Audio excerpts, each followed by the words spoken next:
Vamos juntos explorar o universo da tecnologia e das ciências. Inscreva-se, comente, dê seu like, apoie o nosso canal.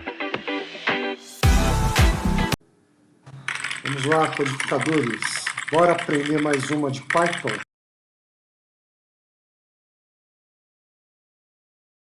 Uma aula de Python. Vamos falar de bibliotecas externas. Bom, eu estou aqui no site do python.org. É o site oficial da comunidade Python. Esse site a gente tem todas as referências e documentações do Python, referências de API, exemplos de código, versões de APIs de bibliotecas, tá? E eu quero falar um pouquinho, antes de mostrar alguns exemplos, eu quero falar para vocês sobre o trabalho com bibliotecas externas, né? Bom, ao invés de trabalhar com as bibliotecas internas, aquelas que a gente já testou nas aulas anteriores, a gente tem uma série de opções também de bibliotecas externas que a gente pode incorporar ou instalar na hora de trabalhar com Python, tá? Elas oferecem várias vantagens e benefícios. Um exemplo, funcionalidades adicionais. Essas bibliotecas externas, elas podem expandir significativamente as funcionalidades do Python. Elas fornecem conjuntos de ferramentas especializadas para as tarefas específicas, como manipulação de dados, aprendizado de máquina, visualização de gráfico, processamento de imagem, entre outros. Ao utilizar a bibliotecas externas, você pode aproveitar o conhecimento e experiência de desenvolvedores especializados nessas áreas. Segundo ponto, eficiência no desenvolvimento. As bibliotecas externas são desenvolvidas e mantidas por uma comunidade de colaboradores ativa. Elas passam por constantes atualizações e melhorias, resultando em um código mais eficiente e confiável. Ao utilizar essas bibliotecas, você pode economizar tempo e esforço, evitando a necessidade de desenvolver funcionalidades complexas do zero. Terceiro ponto, reutilização de código. As bibliotecas externas permitem que você reutilize o código existente em seus projetos. Isso significa que você pode aproveitar soluções já implantadas por outros desenvolvedores, evitando a necessidade de reinventar a roda. A reutilização de código economiza tempo, aumenta a produtividade e reduz a probabilidade de erros. Quarto ponto, comunidade e suporte. As bibliotecas externas têm uma comunidade ativa de desenvolvedores que contribuem com código, fornecem suporte e compartilham conhecimento. Elas geralmente possuem documentos detalhados, tutoriais e fórum de discussão, onde você pode encontrar respostas para suas perguntas e obter suporte técnico. A comunidade também ajuda a identificar e corrigir problemas de segurança e bugs nas bibliotecas. Quinto ponto, interagir com o ecossistema. As bibliotecas externas são projetadas para interagir-se perfeitamente com outras bibliotecas e ferramentas populares do ecossistema Python, por exemplo, Pandas, NumPy, Matplotlib, Scikit-learn, são bibliotecas externas que trabalham em conjunto para análise e aprendizado de máquina.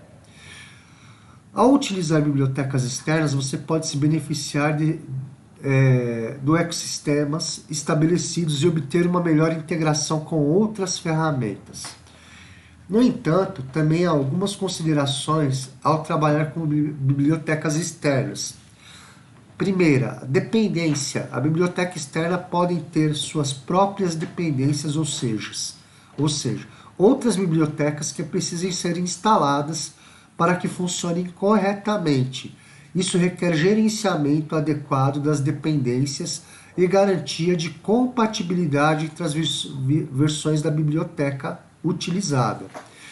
Curva de aprendizado. Ao utilizar uma biblioteca externa, é necessário investir tempo e esforço para aprender seus conceitos, funcionalidades e como utilizá-la de forma eficaz.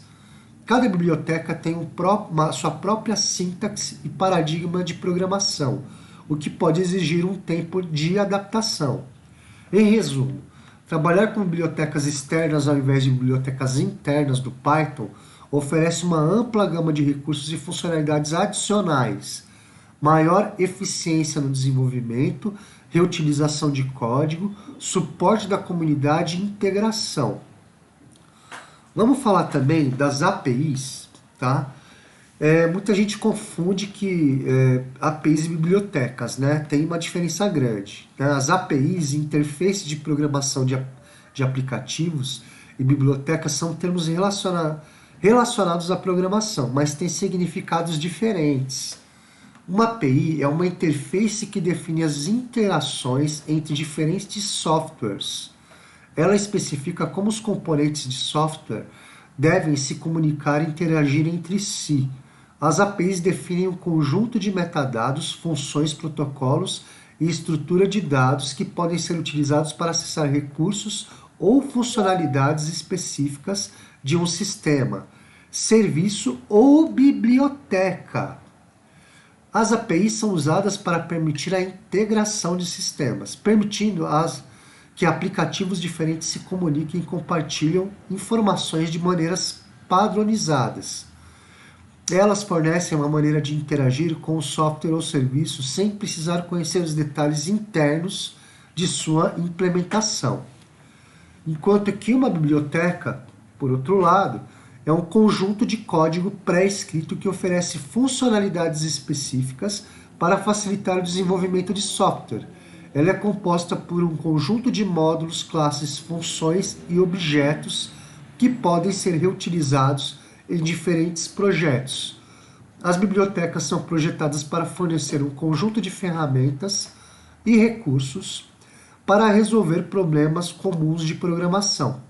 Elas geralmente consistem em um conjunto de arquivos de código-fonte que podem ser importados e utilizados em um programa. As bibliotecas são criadas para simplificar o desenvolvimento, fornecendo funcionalidades pré-implementadas que os desenvolvedores podem aproveitar. Então, resumindo, uma API é uma interface que define como diferentes componentes de software se comunicam, enquanto uma biblioteca é um conjunto de códigos pré-escrito que fornece funcionalidades específicas para facilitar o desenvolvimento de softwares. As APIs fornecem uma interface para interagir com o sistema, serviço ou biblioteca, enquanto as bibliotecas oferecem um conjunto de recursos e funcionalidades que podem ser reutilizados em diferentes projetos. Ok? Bom, no caso, vamos falar um pouquinho de algumas bibliotecas populares, né? Um exemplo da biblioteca Requests, tá? Essa biblioteca, a gente olhar ela aqui, é uma biblioteca muito famosa, né? Muito utilizada. Ela permite enviar requisições HTTP e receber as respostas. E para utilizá-la, a gente precisa instalar através do comando pip install requests, tá? O que é o pip? Tá? Pip, eu vou dar um exemplo no terminal. Tá aqui, ó, comando pip. Tá? Quando a gente vai fazer alguma instalação, a gente normalmente usa esse comando. Pode ser no Jupyter Notebook, no PyCharm, pode ser aqui no VS Code.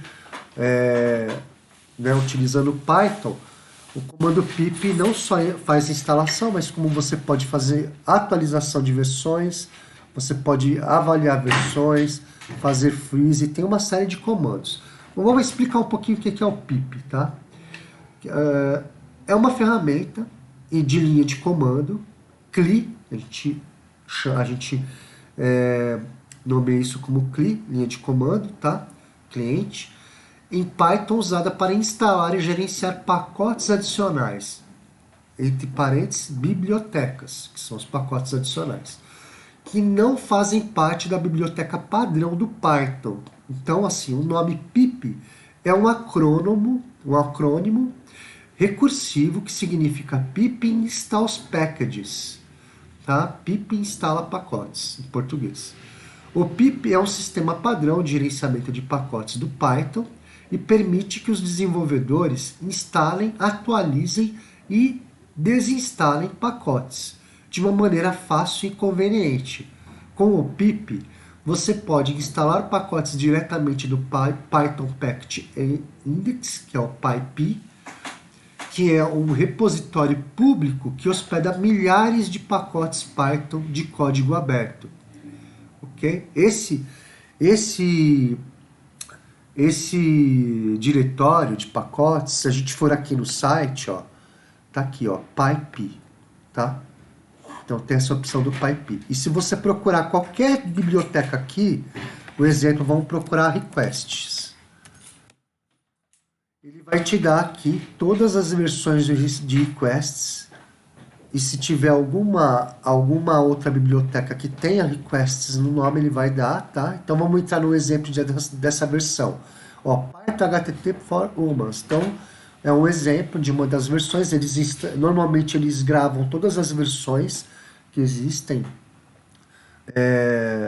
para que tenha esse suporte, né? Você pode ter uma versão antiga, você pode fazer um update para nova. Então vamos entrar aqui e ele vai explicar desde a instalação, ó, o que você usa, o pip install requests, e aqui ele explica depois como você usa no código, importando requests depois dessa instalação, exemplos de código, tá?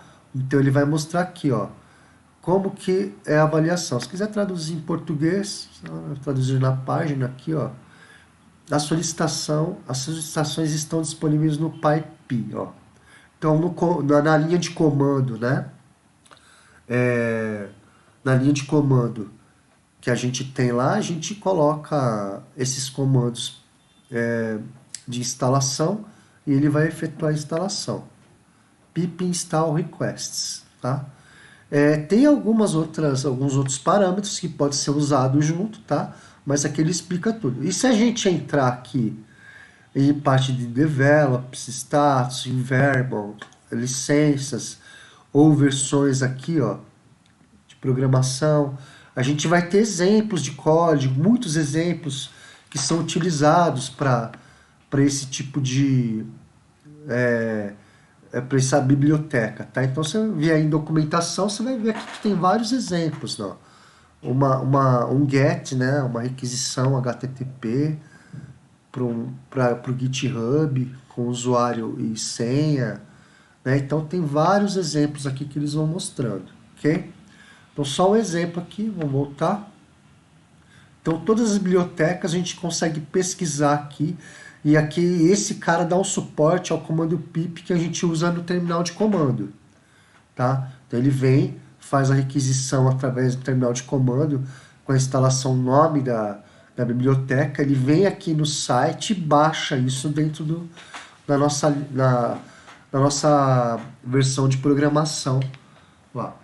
Então, continuando, só para deixar claro, aqui no nosso VS Code, aqui é o terminal, a gente vai fazer a requisição, ele vai lá no site, onde tem armazenadas as bibliotecas e instala aqui para a gente. E aí a gente consegue fazer a importação. Então, primeiro a instalação, porque é uma biblioteca externa, né? Então, pip install requests, que é o nome da nossa biblioteca. Posso instalar outra se eu quiser, no pi. Tudo aqui eu posso alinhar esses comandos de instalação. A matplotlib e assim por diante. E a gente pode ver como que é feito lá. Então eu posso instalar várias bibliotecas de uma vez só. Depois de instalado, ele vai aqui na linha de comando mostrar várias interações, né, dessa instalação até finalizar. Você coloca o import aqui, request, ele vai começar a entender essa biblioteca e os comandos que você pode usar, tá? Um exemplo. Mas vamos continuar. Então o que acontece? Então, através da instalação de pacotes diretamente do Python Package Engine, o PyP, o site onde a gente olhou, um repositório público que hospeda milhares de pacotes Python de código aberto, que seria o site que a gente acabou de olhar. Além disso, o pip também permite que você gerencie as dependências dos pacotes, ou seja, as outras bibliotecas que um pacote específico pode precisar para funcionar corretamente. O pip pode resolver automaticamente as dependências, instalar as versões corretas dos pacotes necessários. Um exemplo, tá? Vamos supor que a biblioteca requests, quando ela foi construída, ela dependeu de uma outra biblioteca, também externa. Ele vai começar a citar essa biblioteca externa que você precisa instalar também. Normalmente, ele instala já essa biblioteca junto, né? Ele acaba sendo armazenado no próprio install da biblioteca, que depende de outras bibliotecas e faz a instalação. Mas pode ocorrer de uma mensagem aqui no prompt de comando, no terminal, dizendo que você precisa instalar, você precisa colocar o comando de instalação para complementar a biblioteca. Isso muitas vezes pode acontecer, tá? Então é isso que ele está querendo dizer.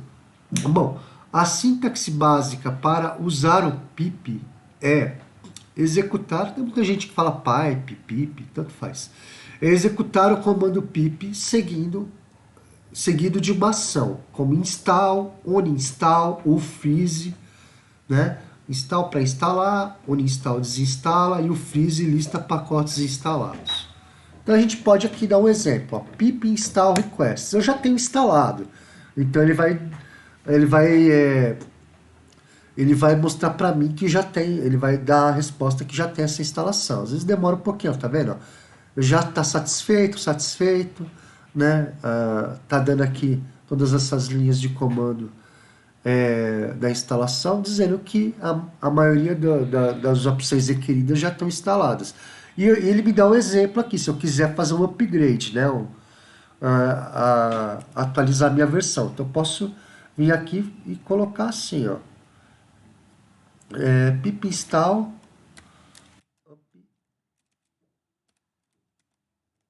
upgrade. Lembra que tem vários parâmetros, eu posso usar vários parâmetros em Python para fazer esse tipo de coisa. Então aqui eu estou dando um upgrade. O meu já está com upgrade, né? Já está atualizado. Mas eu posso usar esse tipo de linha de comando, ele vai verificar, tá? E vai fazer uma atualização da minha versão. Então o upgrade normalmente ele faz a atualização da versão, ele verifica se tem e atualiza na biblioteca request. Tá? E deu algumas mensagens, tá? Ele pode dar algumas mensagens de erro, alguns avisos, mas ó, com sucesso instalação do request 2.31, tá? E aí aqui em vermelho ele fala, ó, uninstall request 2.26, que era a versão que eu tinha, ele instalou 2.31. Tem uma dependência para resolver, tá vendo? Aquele caso da dependência que foi comentado, né? E tem um conflito entre versões. No deepface, tá? Como eu não vou usar o deepface, né, o comandos de request que utilizam a biblioteca deepface, eu vou usar outros, para mim não tem problema ter dado esse erro, tá? Mas se eu fosse usar algo relacionado ao deepface ou essas outras dependências de biblioteca, eu teria que avaliar esse problema e fazer a instalação do deepface. Normalmente é o nome, né? Pipe install deepface. É que eu uso também reconhecimento facial, essas coisas aqui no meu Python, eu tenho já instalado, então às vezes ele pode entrar em conflito. Mas tudo bem. Então ele entendeu aqui a importação do request. Mas vamos continuar. Então eu vou explicar um pouquinho mais o que é o requests, que é a biblioteca externa. Deixa eu dar um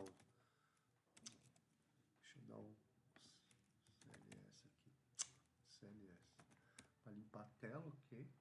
Então vamos lá, requests. A biblioteca requests é focada exclusivamente em fazer solicitações HTTP, permitindo interagir com os serviços web e obter dados de APIs. Ela simplifica o processo de enviar solicitações GET, POST, PUT, DELETE, etc. e permite lidar com as respostas recebidas. É uma coincidência a gente ter falado de API e ela fazer requisição para APIs, né? Através de HTTP. Ela faz também para obter dados de APIs, mas não tem nada a ver com o assunto que a gente conversou sobre a diferença de biblioteca e API, tá? Bom, permite lidar com respostas recebidas via HTTP. A biblioteca Requests é amplamente utilizada para consumir dados de APIs externas, como dados em formato JSON, XML, HTML, etc. É comum utilizar a biblioteca Requests para obter os dados externos e, em seguida, utilizar o Pandas ou NumPy para realizar a manipulação e análise desses dados. Então a gente vai falar depois do Panda e do NumPy, que são bibliotecas externas também, e vamos interagir com a biblioteca Requests, com essas outras duas, tá? Então aqui é um exemplo, né, da Requests, eu usando Requests, eu importei, depois que eu fiz a instalação, eu fiz um import dentro da minha página de código, para usar a biblioteca. Não adianta só instalar, eu preciso fazer o import dela. E aqui eu estou dando um exemplo de URL, eu estou pegando meus dados lá do GitHub, né, meu usuário, e estou solicitando uma resposta dos dados. Aqui, status code, se eu olhar na documentação, ele fala sobre esse status code. Caso a requisição tenha sido feita com sucesso, ele reconhece o status, ele transforma, ele converte a resposta em um arquivo JSON, dessa forma, tá? Que é um dos comandos do request, depois dele encapsulado dentro da variável response. Tá? E aí eu encapsulo esse formato JSON, essa resposta em formato JSON, encapsulo aqui na variável repos e mando imprimir. Então, se eu mandar executar esse cara aqui, se não, ele dá um print de erro, tá? Mas se eu mandar executar esse cara aqui, ó, só para vocês terem um exemplo, ele vai me trazer, né, um monte de informação lá do meu repositório, aqui no meu output, ó, tá aqui, ó. Então ele trouxe para mim lá, né, as informações do meu repositório, ó. Tem um monte de informação, tá no formato JSON. Ele imprime aqui para mim na tela. Repositório Git. Okay? Mas vamos supor, eu quero trazer somente o item lá, o nome do meu repositório, tá? Eu posso aí trabalhar, como é formato JSON, eu criei uma variável, um for aqui, e coloquei qual que é o item que eu quero pegar, o item name, né? Que eu vou ter aqui. Se eu olhar aqui no meu... Vamos lá para cima. Aqui no meu cabeçalho, ID, nome ID, tem o name, tá vendo? Ele vai pegar os pacotes que eu tenho lá, os repositórios que eu tenho instalado. Eu posso pegar o meu Node ID, meu full name, para ele, o meu private, qualquer tipo de item que eu tenho aqui dentro. Eu vou pegar esse cara aqui como exemplo, só para vocês terem uma ideia. Eu vou mandar imprimir aqui ele. Então, pegando os nomes dos meus repositórios dentro do meu Git, tá? Que está na web. Então, aqui ele vai imprimir os meus repositórios, tá? Ele só imprimiu o nome. Então, eu tenho...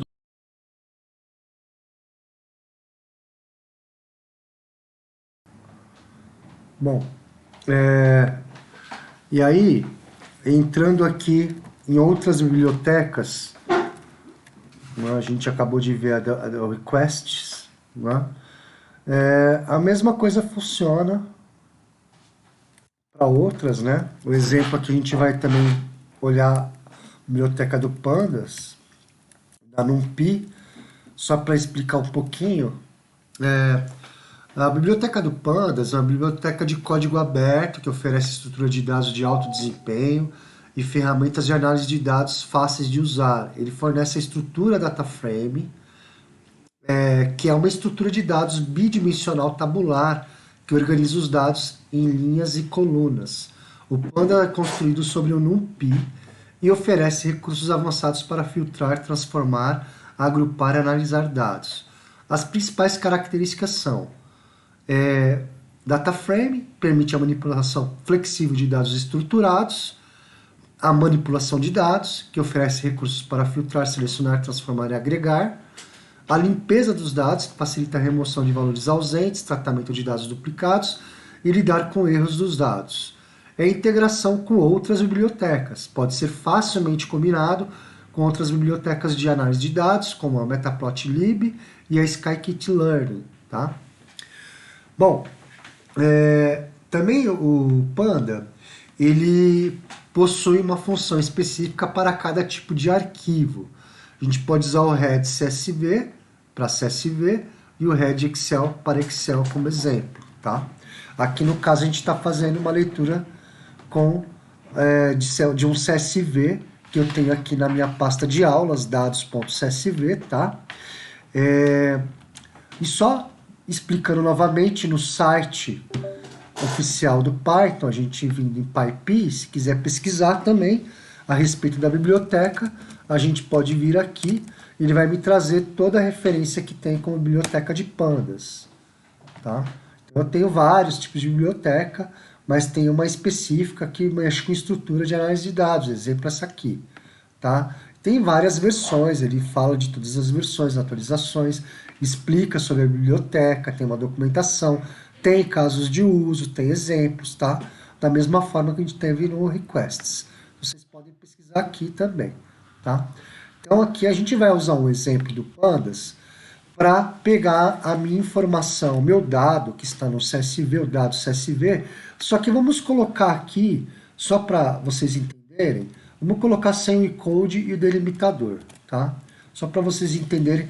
Por padrão, ele trabalha com delimitador em vírgula e com o encode em UTF-8. Então, como o nosso delimitador está com ponto e vírgula, se a gente abrir aqui o dado, a gente vai ver, nosso delimitador é ponto e vírgula, tá vendo? E o nosso encode não é o UTF-8, ele é um outro tipo de encode, inclusive essa parte de encode também é um dos parâmetros de funções da biblioteca, que vocês podem ver vários tipos de encode lá no site oficial do Python. Tá? Então vamos usar dessa forma, só para vocês terem uma ideia, eu vou deixar aqui separado, ele vai retornar erro, tá? Só para vocês entenderem. E a gente vai tendo que tratar. É aquele processo de aprendizado, né? A gente precisa aprender a trabalhar com a biblioteca específica que foi desenvolvida para isso. Está dizendo aqui, ó, ele não reconhece o encode como UTF-8. Então eu teria que colocar aqui o meu encode, que seria o ISO 88591. Aí tem vários encodes, precisa ver lá na biblioteca. E já vamos preparar o delimitador com ponto e vírgula, para ele entender que ele tem que trabalhar dessa forma, tá? É um arquivo com essa delimitação. Então aqui nos parâmetros dessa função da biblioteca do Panda, se você vir, ele está lendo aqui, ele vai te dar um flutuante, uma caixa flutuante, ele vai te dizer, ó, delimitador, tá vendo? Os nomes, eu posso colocar um CEP, um file path or buffer, né? São alguns parâmetros que ele te traz. E aí ele explica alguns detalhes, alguns parâmetros como que pode ser feito, né? E aí vocês têm uns exemplos lá no site oficial. Nós vamos trabalhar dessa forma e vamos fazer uma leitura, né? Imprimir a leitura no nosso arquivo CSV aqui na nossa saída do VS Code. A gente vê o que ele vai trazer. Ele vai entender o arquivo e vai trazer a leitura. Ó. O que ele fez? Ele trouxe uma leitura num formato tabular, né? Coluna e linha, e ainda que criou um número sequencial. Então ele organizou dessa forma. Diferentemente do request que a gente olhava, ele trazia toda a informação no formato JSON, com todas aquelas tags, todos aqueles pontos, né, não transformado numa forma tabular, como se fosse uma tabelinha estruturada. O DataFrame ele já faz dessa forma.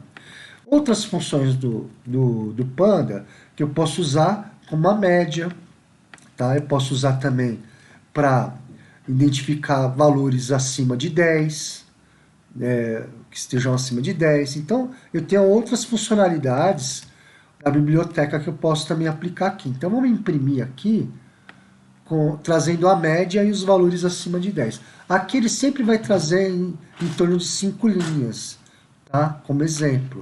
Mas a gente pode especificar para ele trazer mais linhas. Não quer dizer que ele não pegou todos os dados, ele pegou todos, tá? Então, vamos descer aqui e vamos ver o resultado que ele trouxe. Ele trouxe então para a gente o resultado dizendo o seguinte, ó, suas primeiras 5 linhas organizadas estão dessa forma, tá? A sua média de valores 10,45 e os seus dados filtrados acima de 10, você tem 3 dados que são todos segunda-feira, um de 12, 40 e 22. Se a gente abrir o arquivo aqui, a gente vai ver que ó, a gente tem segunda-feira 22, 40 e 12. Tá? Só para demonstrar que é assim que eu utilizo o Panda e a diferença com request, que é uma solicitação HTTP. Tá? Bom, aí vamos falar também da biblioteca da NumPy. A NumPy, ela também é uma biblioteca usada para uma abreviação de Numerical Python. É uma biblioteca fundamental para a computação científica em Python. Fornece suporte para arrays multidimensionais, funções matemáticas de alto desempenho e operações de álgebra linear. O NumPy é otimizado para cálculos numéricos eficientes e é amplamente usado para processar grandes volumes de dados numéricos. As principais características: array multidimensional, que oferece estrutura de dados ND-array, que permite armazenar e manipular arrays multidimensionais eficientes. Operações matemáticas, fornece funções matemáticas rápidas e eficientes para realizar operações em arrays. Álgebra linear, possui módulos para realizar cálculos de álgebra linear, como inversão de matriz, decomposição de valores singulares e resolução de sistemas de equações lineares. E a integração com outras bibliotecas, que é a base para muitas outras bibliotecas científicas em Python, como Pandas, a Matplotlib e a SciPy. Ok? Então, assim, ela possui uma função como loadText, TXT, para carregar dados a partir de um arquivo de texto, que é o que a gente vai usar aqui. Então, eu vou carregar, através dessa função loadTXT, eu vou carregar dados de um arquivo TXT, é igual ao nosso dado CSV, só que ele está em TXT, a gente pode abrir aqui e ver, ó. Então, cabeçalho de valor, tem segunda e tem os valores. Só que tem uma diferença, né? A gente já falou que a NumPy ela trabalha com dados numéricos, ela não trabalha com dados em texto. Então, se a gente tentar fazer alguma coisa, da mesma forma a gente tem que especificar o delimitador, né? Só que tem 2 parâmetros novos aqui, que são parâmetros da própria função loadText, que é o skip row, né? Que define qual que é a primeira linha que eu quero começar. Como eu tenho uma coluna de título, né, de cabeçalho, eu quero, se eu começar da linha 0, né, eu vou acabar pegando a coluna de título, e ele não trabalha com títulos. Então eu especifico 1 para começar com dado. E a nossa primeira coluna é texto. Eu quero que ele trabalhe só com a segunda, que é numérico. Então eu uso o useCalls para definir o quê? Um arrange que eu estou dizendo para ele, ó, pega o índice 1, né, que você tem o índice 0 e o índice 1 de coluna. O índice 1 seria a segunda coluna do total de 2 colunas que eu tenho dentro da base que eu estou lendo, tá? Então ele está usando, aqui são os parâmetros que ele usa. Então eu estou usando esses 2 itens aqui, tá? Para especificar, para ele começar a partir da segunda linha, sem os títulos, então seria o índice 1, se fosse o 0 ele pegava os títulos, e para pegar a segunda coluna, através da função NumPy, arrange, eu pego o índice 1, que quer dizer que é a segunda coluna, do total de 2 colunas que eu tenho na minha leitura, tá? Então eu estou especificando isso. Se eu não especificar isso aqui, ele vai dar erro. Então vamos tirar daqui só para vocês terem uma ideia. Ele não trabalha, ele não consegue converter string em float, como ele está trabalhando com dado, né? Com dado numérico, ele não consegue entender. Então, o que acontece? Quando a gente puxa dessa forma e tem texto no meio, a gente precisa tratar a nossa base de dados para a leitura dessa biblioteca. Tá vendo? Ó? The code not convert string to float. Então, ele não consegue entender que o dia, né, que é um cabeçalho, ele não consegue separar isso. Então, a gente precisa especificar isso para ele. Se eu falar para ele, ó, começa da linha 1, que seria a nossa linha que não tem títulos, né? A linha 0, o índice 0 seria os títulos, o índice 1 seria os valores. Então ele não vai mais trazer a informação do dia, mas ele vai trazer erro, porque ele continua trabalhando na primeira coluna, que é texto. Então eu vou também simular esse erro para vocês olharem. Ó, agora ele pegou, em vez de dia, ele pegou segunda, porque ele continua trabalhando na primeira coluna. Então, para eu especificar que ele tem que trabalhar na segunda coluna, eu preciso usar useCall. useCalls, o que ele está dizendo aqui? No NP, que é a nossa variável no P, o arrange dela, eu estou dizendo o seguinte, ó, comece do índice 1. Lembrando que sempre a gente tem do índice 0 em diante. O índice 1 representa a segunda coluna do arrange. E aí o total de colunas, que são 2. Tá? Se tiver dúvida, tem algumas, você pode ler aqui na informação. Tá? Start, stop, tem outros parâmetros que dá para usar. Bom, então, vamos imprimir dessa forma agora, vamos ver o que ele vai trazer para a gente. Ele vai trazer um array para a gente, diferente do Pandas, né? Ele vai acabar trazendo um array. Tá aí, ó. Trouxe um array com os nossos valores, tá? E aí, separado por espaço. Então, se a gente olhar aqui, ó, vamos abrir o arquivo texto, ó, 12, 2, 4, 10, 40, 4. Então, ele removeu a linha de título e removeu a coluna de categorias, tá? E aí trouxe só os dados numéricos que a gente consegue trabalhar.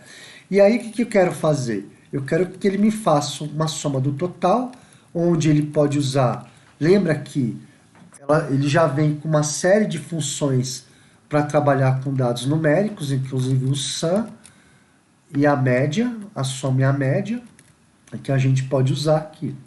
Então, vamos colocar aqui só para ele imprimir essa informação separada, só para a gente ver ela de uma forma organizada. Então, print com um monte de traço, copiar isso aqui para baixo. E vamos imprimir aqui os resultados dessas informações. Ele vai me trazer agora a média e a soma e o nosso array, a informação de array que ele pegou. Então, ele transformou o array, trouxe a soma desse array, que vai dar 115, e trouxe a média dos valores. Ok? Então, isso é a NumPy. Bom, explicando novamente, né, como a gente está trabalhando com dado, esses são tipos de bibliotecas que manipulam dados, tá? Qual que é a diferença entre Panda e NumPy? A estrutura de dados do Panda oferece a estrutura DataFrame, enquanto a NumPy fornece a estrutura ND-Array. Flexibilidade. O Panda é mais flexível e fornece recursos mais avançados para manipulação e análise de dados estruturados, como a capacidade de lidar com dados ausentes, transformar dados em diferentes formatos. O NumPy é mais focado em operações numéricas, eficientes em arrays multidimensionais. Uso. O Pandas é geralmente utilizado para tarefas de análise, manipulação e preparação de dados para modelagem. O NumPy é frequentemente usado para operações numéricas, computação científica, processamento de grandes volumes de dados numéricos. Em resumo, o Pandas é mais adequado para a manipulação, limpeza e análise de dados estruturados, enquanto o NumPy é mais apropriado para cálculos numéricos eficientes em arrays multidimensionais. E ambas as bibliotecas são poderosas e complementares e muitas vezes são utilizadas juntas em tarefas de análise de dados mais complexas. Tá? Aqui para baixo, o que eu vou fazer? Eu vou fazer a combinação de duas bibliotecas que a gente instalou, que é a Panda e a Requests. Tá? O que eu vou fazer aqui? Eu vou importar as duas, vou fazer uma requisição através do request, uma aquisição HTTP para pegar meus dados do Git, meus repositórios. Vou pedir para que ele armazene isso no formato JSON e que ele gere um data frame em cima desse arquivo JSON, tá? E aí imprima para mim, vamos mandar imprimir aqui as colunas que existem, os nomes e a quantidade de colunas que existe. Só para vocês terem uma ideia, né? Então vamos dar um print aqui, só para separar esses dados, para vocês entenderem. Ele vai fazer a mesma coisa que o request, só que de uma forma mais estruturada. Lembra que a gente pegou os nomes no request, ele trouxe com as tags, né, no formato JSON. Aqui ele já vai me trazer de uma forma mais estruturada. E eu tenho outras funções que eu posso implementar para trabalhar com o dado.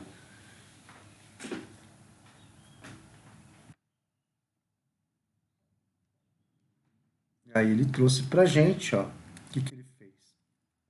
Ele me trouxe o data frame todo, as colunas que existem, né? O nosso data frame aqui, que foi o print que ele fez. Aí ele me trouxe aqui só o que era... aqui são os tipos de coluna, né, que eu tenho. Né? Então eu peguei são os tipos de índice, né?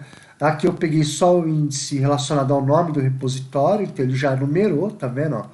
Ele fez isso numerado no meu data frame, né? Me dando que eu tinha 10, né? Começa com o índice 0, a sequencial 0 até o 9, e aqui ele me imprimiu a quantidade de índices que eu tenho, são 10, tá? Nessa leitura. A forma de a gente trabalhar com a informação combinada, tá?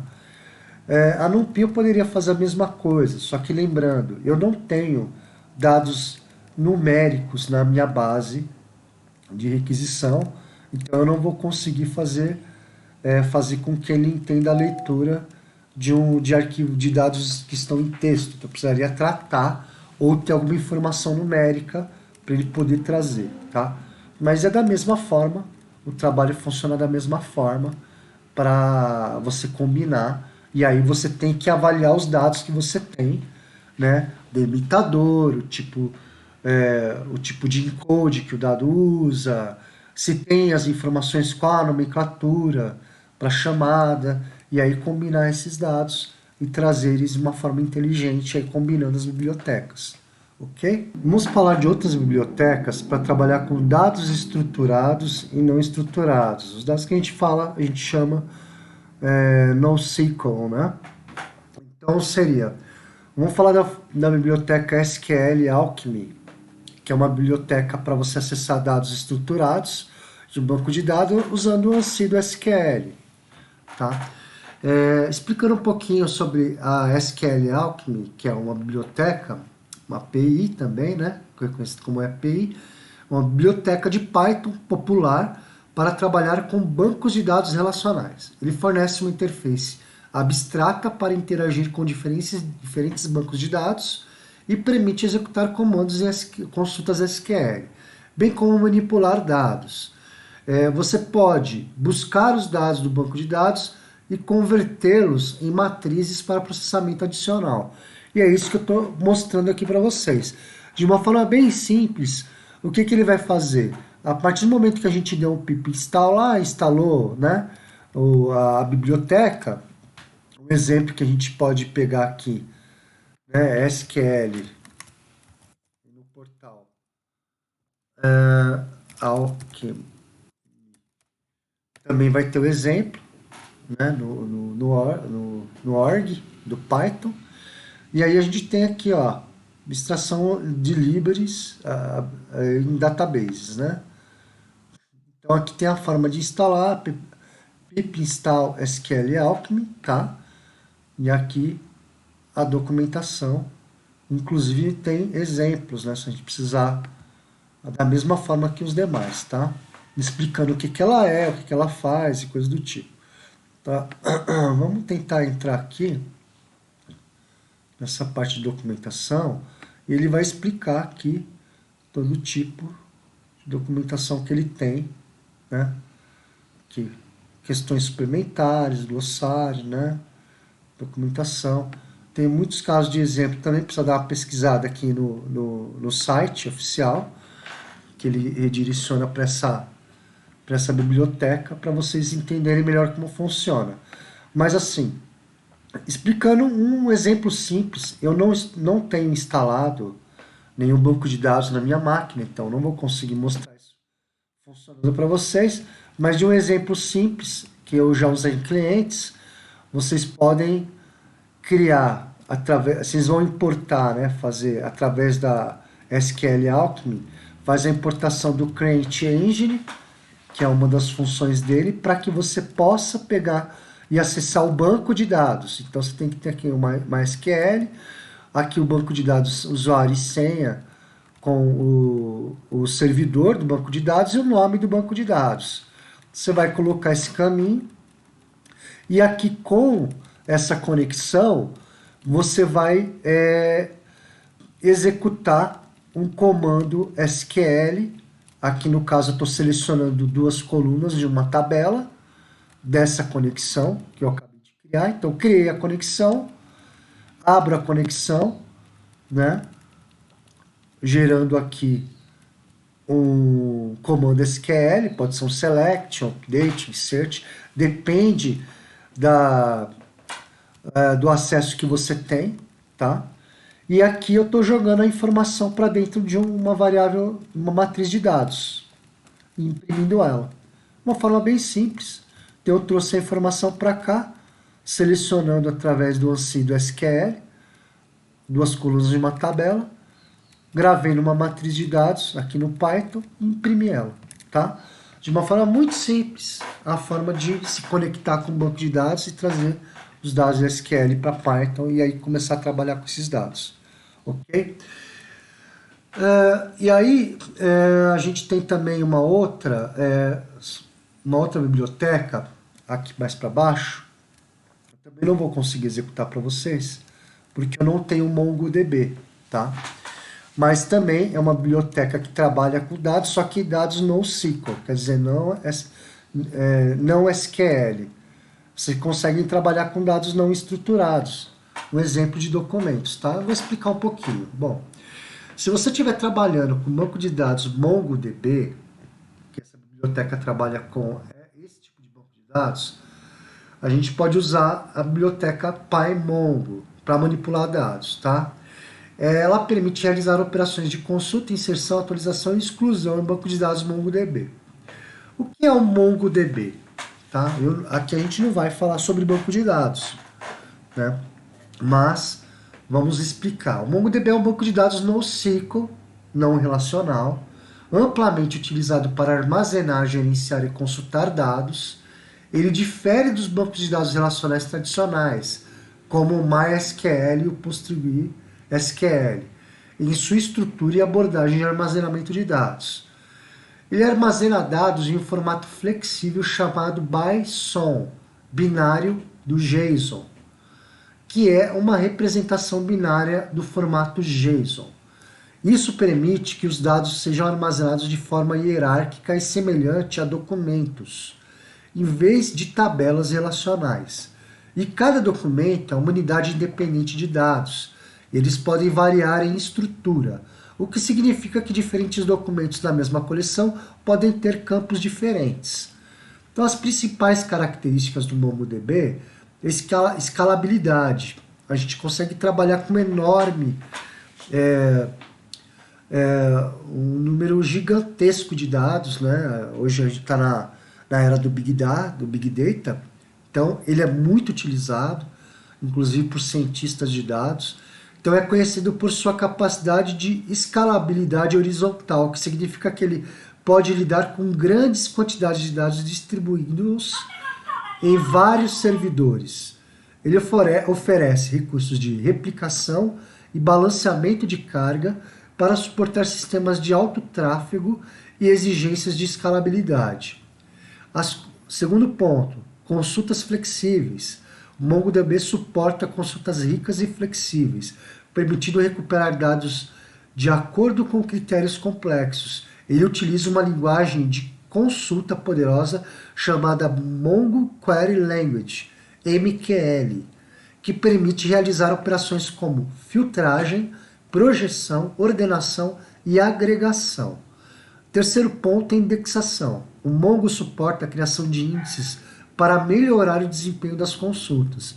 Os índices podem ser criados em campos específicos de um documento, facilitando a recuperação rápida de dados com base nesses campos. Replicação e tolerância a falhas. O MongoDB oferece recursos de replicação, permitindo que os dados sejam automaticamente replicados em vários servidores. Isso aumenta a disponibilidade e a confiabilidade do sistema, garantindo que os dados estejam protegidos contra falhas de hardware ou de servidor. Último ponto, flexibilidade de esquema. O MongoDB permite que o esquema dos documentos seja alterado dinamicamente, sem a necessidade de migração ou alteração de tabelas, como em banco de dados relacionais. Isso oferece flexibilidade para lidar com dados sem uma estrutura fixa, adequando-se às necessidades de desenvolvimento ágeis e iterativos. O MongoDB é amplamente utilizado em aplicativos web, sistemas de gerenciamento de conteúdo, análise de dados, IoT e outras aplicações que exigem flexibilidade no armazenamento e recuperação de dados.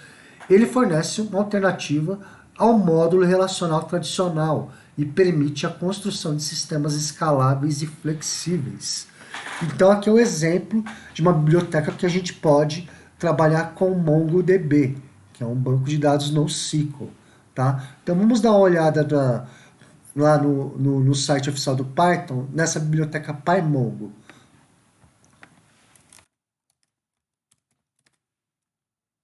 Vou pesquisar ela aqui, voltar, né? A gente está na SQL, PyMongo. E aí a gente tem ela aqui, ó. É o drive do MongoDB, já explica, né? Vamos entrar nela, está dizendo que instala dessa forma. Então eu posso copiar aqui, ó. Copiei, coloco aqui no meu terminal a linha de comando, ó, botão direito, dou Enter e instalo. Eu já tinha instalado ele antes, já usei o PyMongo, né? Com o MongoDB clientes. Porém, eu desinstalei porque eu não estava tendo necessidade de usar. E agora, para explicar para vocês, ele está fazendo a instalação novamente, tá? Dessa biblioteca. A gente não vai conseguir usar ela porque eu não tenho o MongoDB instalado, né, nem acesso. Mas aqui eu vou explicar o que ele está fazendo nesse código simples, tá? Para vocês terem uma ideia. Então vamos esperar essa instalação. Às vezes ela pode demorar um pouco, porque a biblioteca ela tem muitas funções, né? Mas vamos explicar aqui o que acontece. A partir dessa... Ó, terminou, beleza, tá? Não demorou tanto. Bom, eu já tenho instalada. Para o VS Code reconhecer, ele leva um tempinho, tá? Ele vai falando. Então aqui a gente tem uma classe da biblioteca PyMongo que chama Mongo Client. Como a gente viu aqui em cima também do SQL, isso aqui é uma classe também, ó, do SQL Schema, né? Então a biblioteca que a gente instalou. Aqui no caso é uma função, tá? Mas esse cara é uma classe do PyMongo, tá? O Mongo Client, para que a gente possa acessar o banco de dados, né? Aí a gente coloca aqui qual que é o caminho do servidor. E aqui, se eu não me engano, é a porta, tá? Porta de acesso, tá? Tava lembrando, fazia tempo que eu não mexia. Mas então aqui a gente tem o caminho do servidor e a porta de acesso que a gente tem no banco de dados. E aqui ele vai perguntar, a gente cria uma variável para especificar o nome do banco de dados e a coleção que ele está acessando, e aqui para localizar essa coleção, uma busca os documentos na coleção, tá?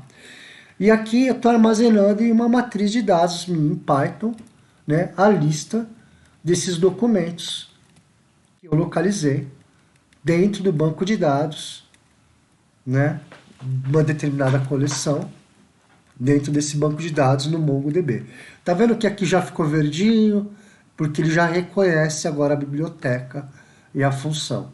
E aqui eu estou imprimindo a matriz com essas coleções de dados. Tá? Muito simples, muito tranquilo.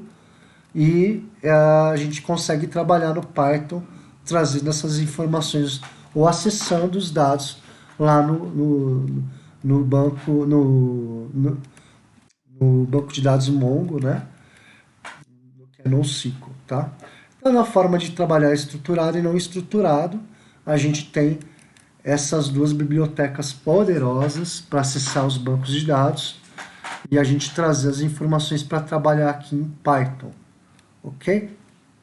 Mais para frente, a intenção é que a gente trabalhe comece a trabalhar com o banco de dados não estruturados, estruturados, e eu vou demonstrar aí com a instalação, vou instalar um Mongo, vou instalar um banco de dados SQL, e eu vou demonstrar de uma forma mais detalhada como a gente pode manipular os dados, trabalhar com os dados de uma forma bem legal. A ideia aqui é que vocês entendam a utilização dessas bibliotecas externas, como que vocês fazem a instalação, fazem a importação e a utilização delas de uma forma simples para acessar, tá? A ideia